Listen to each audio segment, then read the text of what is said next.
अखिल भारतीय गोंडवाना गोंड महासभा एबीजीजीएम तरफनु झारसुगुड़ा गोंडवाना भवन ठाने अंचल विशिष्ट शिक्षाविद राजनीतिज्ञ आर कौशलवादी नेता बुंदे धुरुआंकर मृत्यु ने गोटे श्रद्धांजलि सभा अनुष्ठित हो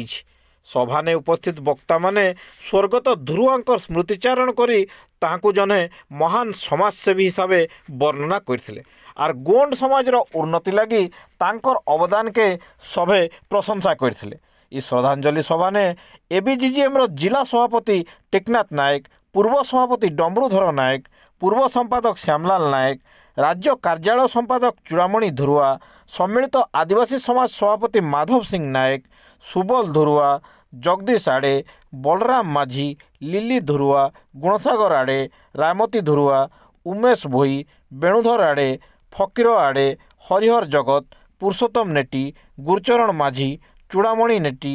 पूर्णचंद्र माझी, पिंटू आड़े, गंगुराम आड़े, बीरेन मरई, प्रेमसागर धुरुआ, चिंतामणि कालो, क्षमाशील नायक, शनिचर आड़े, बाबलू माझी, प्रेमानंद धुरुआ,